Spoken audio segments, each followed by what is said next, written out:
एक मौका दें मुझे, मैं सुधरने की कोशिश करूंगा और मुझे घर वापस बुला लें, क्योंकि यहाँ पे मैं अकेला परेशान हो चुका हूँ। इतनी पढ़ाई करी सर, मैं मेहनत करी, लेकिन एक शराब के चक्कर में ज़िंदगी खराब हो गई। बेटा बच्चे का ही है। आप रोइए मत प्लीज़। नहीं सर, मैंने वैसे तो एमबीए करा हुआ है मार्केटिंग में, लेकिन बीच में कुछ ऐसी आदत मुझे पड़ गई कि अब मैं फुटपाथ पे रहने लग गया हूँ। मतलब लेबरगिरी का काम कर रहा हूँ। स्विट्ज़रलैंड में मैंने ट्रेनिंग करी है। मैं स्विट्ज़रलैंड और टर्की गया हूँ सर।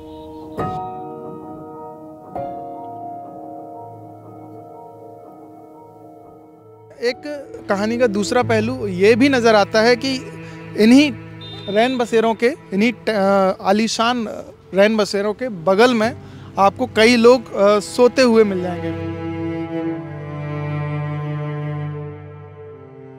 खाने में क्या क्या मिलता है इसमें? खाने में यहाँ पर रोटी भी मिलती है, दोपहर में दाल चावल आते हैं, कढ़ी चावल आते हैं। मतलब खाने की भी सुविधा अच्छी है। शाम को भी रोटी देते हैं, कितना भी खा सकते हो, जितना आपका पेट में खाना आपको खाना चाहिए उतना खा सकते हो पेट भरकर। परिवार में कोई है? एक लड़की है मेरी।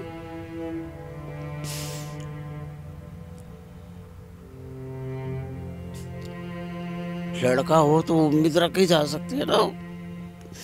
लड़की को हम देंगे या उससे कुछ लेंगे? लड़की को दिया जाता, लिया नहीं जाता।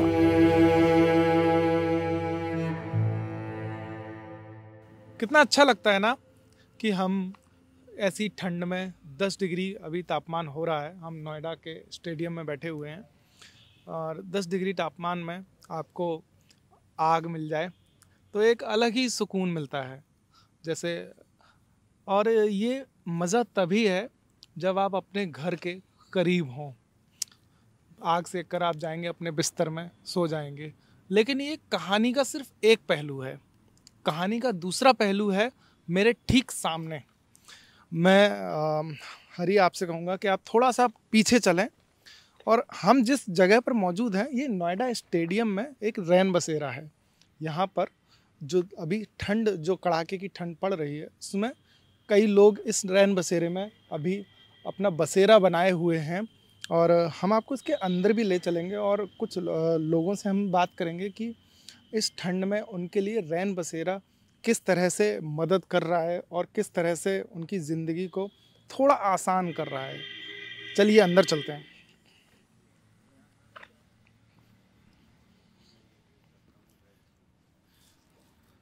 रैन बसेरे में एक ख़ास बात यह है कि ये टेम्परेरी होता है, यानी कि ये सिर्फ सर्दियों के वक्त में 2 से 3 महीने के लिए लगाया जाता है।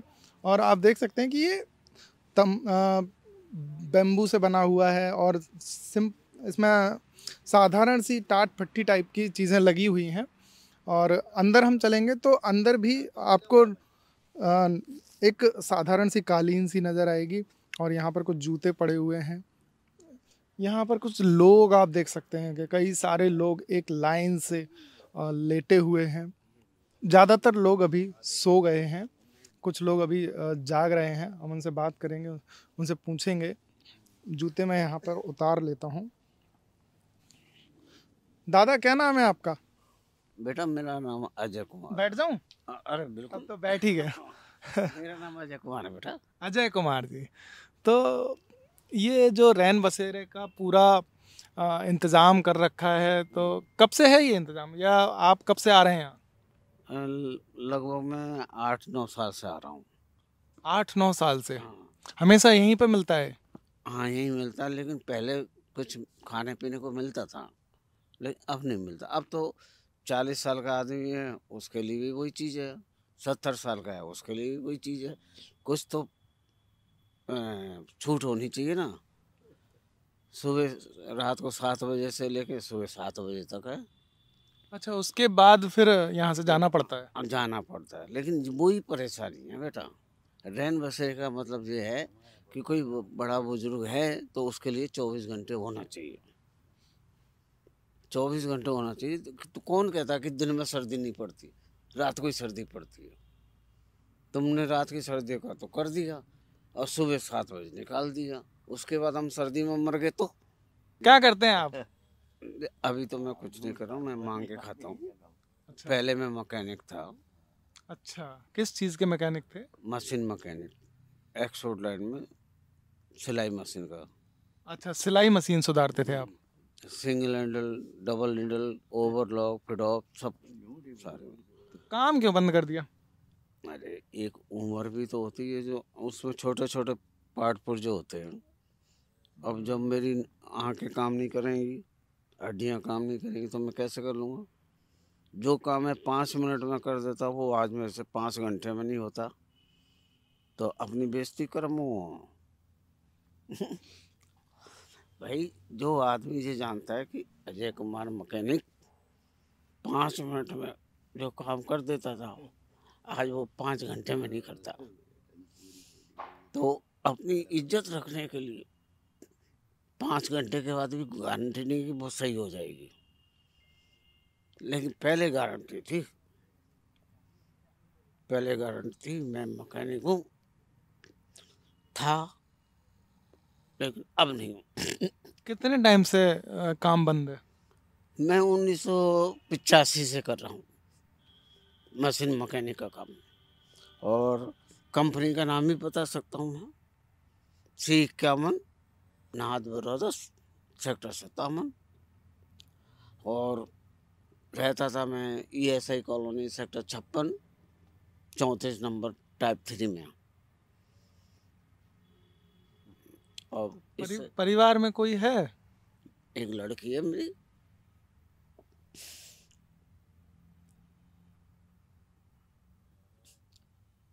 लड़का हो तो उम्मीद रखी जा सकती है ना, लड़की को हम देंगे या उससे कुछ लेंगे? लड़की को दिया जाता, लिया नहीं जाता। और आज मैं वही बोल रहा हूँ, लड़की के लिए देना है मुझे। ये नहीं कि उसके पास जाके मैं इस उम्र में उसके ऊपर सरफरोश बन जाऊँ। सरफरोश का मतलब तो समझते होंगे आप, मतलब जिम्मेदार। उसके ऊपर मैं वो बन जाऊँ, बोझ। लेकिन नहीं, हम रैन बसेरे पे ले लेंगे, मांग के खा लेंगे। लेकिन तो बेटी कहाँ रहती हैं अभी? दिल्ली उत्तम नगर। हालचाल पूछने आती हैं? नहीं, फ़ोन पे कभी कभी बात हो जाती, लेकिन वो फ़ोन नंबर भी मेरा खो गया है, इसलिए बात नहीं होती। और मेरी तो उनको पता है कि आप यहाँ रैन बसेरे में रहते हैं? नहीं पता, और पता करना भी नहीं चाहता मैं।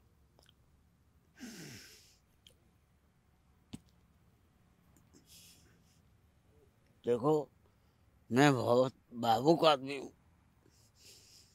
जरा सी बात पे मेरे आंसू निकल सकते हैं, मैं रो सकता हूँ, लेकिन किसी आदमी को मैं बोझ नहीं चाहता। भाई आज आपसे मांग लिया, आप खुश, मैं भी खुश। कल और किसी से मांग लूँगा, वो भी खुश, मैं भी खुश। अगर रोज रोज आपसे ही मांगूंगा तो आप भी को अरे जो बुढ़ा तो हो ही जाता। नहीं दोगे कुछ? हमारे साथ अभिषेक जी हैं, तो वो भी यहाँ रैन बसेरे में रहते हैं। आप कब से रह रहे हैं यहाँ पर? सर मैं अभी जब से शुरू हुआ है 15 दिसंबर से शुरू हुआ था, तो मैं 15 दिसंबर से यहीं पे रह रहा हूँ। अच्छा, क्या काम करते हैं आप? सर मैंने वैसे तो MBA करा हुआ है मार्केटिंग में, लेकिन बीच में कुछ ऐसी आदत मुझे पड़ गई कि अब मैं फुटपाथ पे रहने लग गया हूँ, मतलब लेबरगिरी का काम कर रहा हूँ। तो आपने MBA किया है, तो कहीं नौकरी वगैरह के लिए ट्राई नहीं नौकरी किया? भी करी है सर, इंडिया मार्ट में करी है मैंने, लूमिनियस इन्वर्टर में करी है, लेकिन ड्रिंक वगैरह ज़्यादा करने लग गया तो घर से थोड़ा सा हिसाब किताब बिगड़ गया मेरा, जॉब वगैरह मेरी छूट गई, तो अब घर से कोई सपोर्ट मिलती नहीं है, और ऐसी कंडीशन है नहीं कि मैं जॉब कोई ढंग की पकड़ लूँ। तो इस कारण से मुझे यहाँ पे रहना पड़ रहा है अब। तो आपके परिवार को पता है कि आप इस तरह से रह रहे हैं? सर परिवार से तो अब बातचीत ही नहीं हो रही है काफ़ी टाइम से। आपकी अपनी फैमिली है, शादी वगैरह या? नहीं नहीं सर, शादी नहीं हुई मेरी, ये पीने वीने के चक्कर में ही जो है। तो बस अब दिहाड़ी मजदूरी करते हैं, 500 कमाते हैं, 500 में से 250-300 रुपये तो पीने पीने में निकल जाते हैं, बाकी का खाना वाना खा लेते हैं। तो कितने साल हो गए इस चीज़ को जो ये हो गए सर करीब करीब 2.5-3 साल हो गया है। 2.5-3 साल से आप हमेशा यहाँ आते हैं? जी, ये लगता ही सर सर्दियों में है बस, अब ये होली तक लगेगा। होली के बाद फिर कभी बीच में कमरा ले लेते हैं, जब किराया नहीं होता तो कमरा छूट जाता है।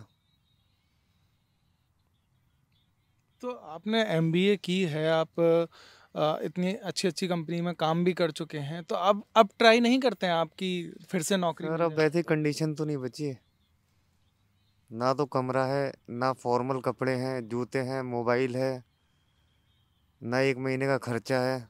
क्योंकि अगर कहीं भी कंपनी में काम करेंगे तो कम से कम 1-1.5 महीने का खर्चा चाहिए, कमरा चाहिए, 2-3 जोड़ी कम से कम कपड़े चाहिए, जूते चाहिए, मोबाइल चाहिए, और वो सब चीज़ें यहाँ से इकट्ठा हो नहीं सकती हैं लेबर चौक पे काम करके। क्योंकि सर ऐसा नहीं है यहाँ पे रोज़ काम मिल जाता है, आज काम कर लिया पक्का नहीं है कि कल वो काम हमारा लग ही जाएगा।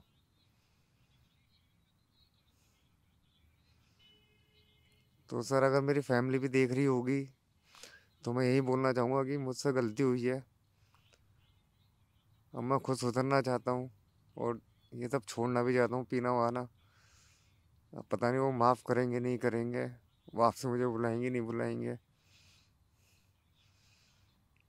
जब रैन बसेरा नहीं होता है तो आप कहाँ रहते हैं फिर? कोई कमरा लेते हैं या? नहीं सर, फिर तो गर्मियाँ स्टार्ट हो जाती हैं, कहीं भी सो जाते हैं। तो आपके कोई दोस्त वगैरह किसी ने भी मदद, कोई भी मदद को आगे नहीं आया? सर ऐसा कोई भी नहीं बचा जिससे मैंने उधार नहीं लिया हो। अब सबकी एक लिमिट होती है देने की, जो जितनी अपनी तरफ से मदद कर सकता था उन्होंने करने की कोशिश करी। ऐसे नहीं है, मेरे काफ़ी अच्छे अच्छे दोस्त हैं, उन्होंने काफ़ी मुझे समझाने की कोशिश करी, मदद करने की कोशिश करी, पैसों से भी मदद करी। लेकिन वही है सर, हमने उन चीज़ों को पॉजिटिव नहीं लिया।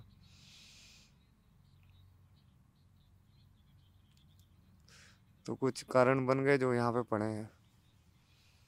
ये तो सर एमबीए भी मैंने आईआईपीएम से करा है, Indian Institute of Planning and Management Arindam Chaudhuri का।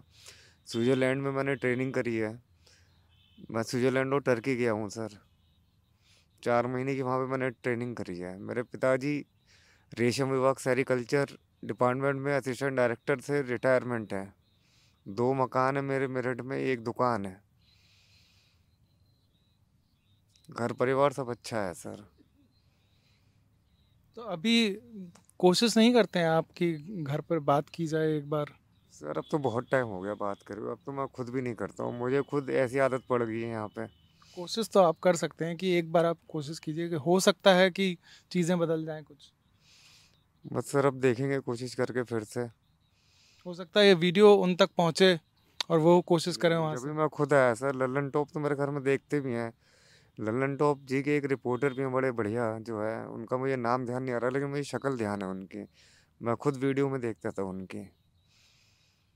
इसमें एक अलग दुनिया बसती है रैन बसेरों में, अगर आप कहें तो। जो लोग मिलते हैं आपको, उनकी कहानियाँ आप जब सुनेंगे तो आप भी खुद को रोक नहीं पाएंगे। अब मैं उम्मीद करता हूँ कि आप अपने परिवार से मिलें और आपकी चीज़ें ठीक हों। तो परिवार से आप कुछ कहना चाहते हैं? सर परिवार से मैं यही कहना चाहता हूँ कि एक मौका दें मुझे, मैं सुधरने की कोशिश करूँगा और मुझे घर वापस बुला लें, क्योंकि यहाँ पे मैं अकेला परेशान हो चुका हूँ। इतनी पढ़ाई करी सर, मैं मेहनत करी, लेकिन एक शराब के चक्कर में ज़िंदगी खराब हो गई। बेटा बच्चे कई हैं? आप रोइए मत प्लीज़। नहीं सर, बच्चे कितने हैं? ये शादी नहीं हुई शादी सर। नहीं हुई है। आप रोइए मत प्लीज प्लीज। नहीं नहीं सर। असुविधा के लिए खेद है। माफ़ी चाहते हैं कि हमें वीडियो बीच में रोकना पड़ा, क्योंकि अभिषेक जी काफ़ी भावुक हो गए थे और हमें उस वक्त वीडियो को बंद करना ही ठीक लगा। हमारे साथ रैन बसेरे को संचालित करने वाले कृपाल जी हैं, जो इस रैन बसेरे को चलाते हैं। इनसे हम जानेंगे कि कितने लोग यहाँ आते हैं, कहाँ से आते हैं, कितने सालों से आ रहे हैं, उन सब के बारे में हम जानेंगे। कृपाल जी, पहले ये बताइए कि कितने लोग इसमें सो सकते हैं? वैसे अभी गद्दे बिछ रहे हैं तो वही 25-30 लोग, और गद्दे वैसे कम्बलों पर सोएं, बिस्तर पर सोएं तो 40 के लोग सो सकते हैं। 40 लोग इसमें सो सकते हैं। और महिलाओं के लिए मैंने देखा अंदर की महिलाओं के लिए अलग बनाया है, लेकिन वो खाली है। महिलाएं तो अभी तक एक भी नहीं आई है यहाँ पर। महिला की व्यवस्था तो है लेकिन महिला अभी नहीं आई है। कितने सालों से ये संचालित हो रहा है? मेरे को यहाँ 10 साल तो मेरे को हो गई, उससे पहले की मेरे को जानकारी नहीं है कै साल से है। 10 साल तो मेरे को हो गई यहाँ काम करते हुए। अच्छा, मतलब पिछले 10 सालों में एक भी महिला इसमें नहीं आई है? नहीं आती हैं ऐसे तो, महिला तो आई हैं कभी कभी। इस साल तो कोई महिला नहीं आई है अभी। अच्छा, तो मतलब महिलाओं की संख्या कम रहती है इसमें? हाँ जी, कम रहती है महिलाओं की संख्या। क्या कोई खास वजह है कि एक तो मैं देख सकता हूँ कि यहाँ पे बाथरूम वगैरह की भी सुविधा है यहाँ हाँ, पर? बाथरूम की व्यवस्था है, वो सामने बाथरूम है उधर की साइड में, बाथरूम की व्यवस्था है। और लेडीज नहीं आती लेकिन जेंट्स तो आ ही रहे हैं। 20-21 अभी 22-23 जेंट्स हैं। हाँ, और उनके लिए सब व्यवस्था है। टॉयलेट की व्यवस्था है, पानी पीने की व्यवस्था है, जैसे कंबल है, गद्दा है, सैनिटाइजर है, और सब व्यवस्था पूरी है वैसे यहाँ पर रहने के लिए। कुछ लोगों से हमने बात की, वो 8-9 सालों से लगातार यहाँ पर आ रहे हैं। हाँ, तो मैं भी यहाँ 10 साल से कर रहा हूँ ड्यूटीज़ पे, तो मेरे को मालूम है 8-9 साल से कुछ है। कुछ मैं आया हूँ तभी से 10 साल से ही कुछ आते हैं यहाँ। तो इसमें रुकने का क्या क्राइटेरिया, मतलब क्या तरीका रहता है, किस तरह से लोग आकर रुक सकते हैं इसमें? जैसे आधार कार्ड तो प्रॉपर ज़रूरी है। वैसे आजकल तो सभी लोगों पर आधार कार्ड है ही है। और नहीं होता है तो जैसे कोई बंदा किसी को लेके आ रहा है तो उसका आधार कार्ड ले लेते हैं हम। किसी जैसे कोई भाई छोड़ने आ रहा है, जैसे कुछ बात हो जाए या कोई बात हो तो उनके पास हम फ़ोन कर सकें कहाँ से लेके आए। मतलब ऐसा ज़रूरी नहीं कि नोएडा का ही हो या कहीं का भी हो, वो आके रुक सकता है? हाँ, बंदा कहीं का भी हो, पूरे ऑल इंडिया कहीं का भी हो, कोई भी रुक सकता है, लेकिन आधार कार्ड प्रॉपर ज़रूरी है। तो इसका पूरा रिकॉर्ड मेंटेन करते हैं? हाँ, रिकॉर्ड मेंटेन करते हैं हम, रजिस्टर में पूरा उतारते हैं। ये आधार कार्ड और फ़ोन नंबर नहीं होता तो कोई बात नहीं, अच्छा, फ़ोन अच्छा। नंबर से। हाँ। रात के 1 बजने को है और हम अब नोएडा से दिल्ली की तरफ आए हैं। नोएडा में जो रैन बसेरे हैं उनकी हालत आपने देखी, वहाँ के हमने कुछ लोगों से बात भी की। अब हम इसी के साथ दिल्ली आए हैं और दिल्ली में हम देखें तो दिल्ली सरकार ने बढ़िया टेंट लगाए हुए हैं, आलीशान से रैन बसेरे बनाए हुए हैं। उनके अंदर भी हम जाकर देखेंगे, लेकिन एक कहानी का दूसरा पहलू ये भी नज़र आता है कि इन्हीं रैन बसेरों के, इन्हीं आलीशान रैन बसेरों के बगल में आपको कई लोग सोते हुए मिल जाएंगे। हमने जब रैन बसेरों को संचालित करने वाले लोगों से बात की तो उन्होंने बताया कि वो खुद अपनी मर्जी से अंदर नहीं सोते। हालांकि इसमें कितनी सच्चाई है इस बात का हम कुछ नहीं कह सकते। फ़िलहाल हम रैन बसेरों में अंदर चलते हैं और देखते हैं अंदर इनकी हालत कैसी है, लोग किस तरह से इसमें रह रहे हैं। क्या नाम है सर आपका? चुन्ना भाई। अच्छा, तो यहाँ कब से रह रहे हैं? अभी मुझे 20 दिन हुआ यहाँ पर रहते हुए। अच्छा, 20 दिन। तो कैसे रहे, मतलब 24 घंटे रह लेते हैं या सिर्फ रात को? नहीं, 24 घंटे रहता, कोई दिक्कत नहीं। 24 घंटे रहो चाहे रात को रहो, कोई दिक्कत नहीं है। हाँ। तो आप फैमिली के साथ रहते हैं यहाँ फैमिली पे? के साथ हैं, मेरे बच्चे हैं, तो हम लोग जो हैं 4 आदमी रहते हैं हम लोग। क्या काम करते हैं आप? मैं इंडिया गेट पर दुकान वगैरह लगाता हूँ। अच्छा, जैसे रैन बसेरा जब नहीं होता है तो फिर आप कहाँ रहते हैं? तो मजबूरन मुझे कहीं ऐसे ऐसे भटकना पड़ता है ना, रूम लेना पड़ता है, रूम तो मिलता नहीं है, या फुटपाथ पर रहना पड़ता है। फिलहाल यहाँ पे सुविधा अच्छी है, रह रहा हूँ, कोई टेंशन नहीं हमको है। हाँ, अपनी सर्दी बच रही है, आराम से रह रहा हूँ, खाना भी मिल रहा है। अच्छा, खाना भी मिलता है यहाँ पर? खाना भी मिलता है, 2 टाइम खाना भी आता है, और पानी आने की व्यवस्था है, होती है, सब अच्छी से ही।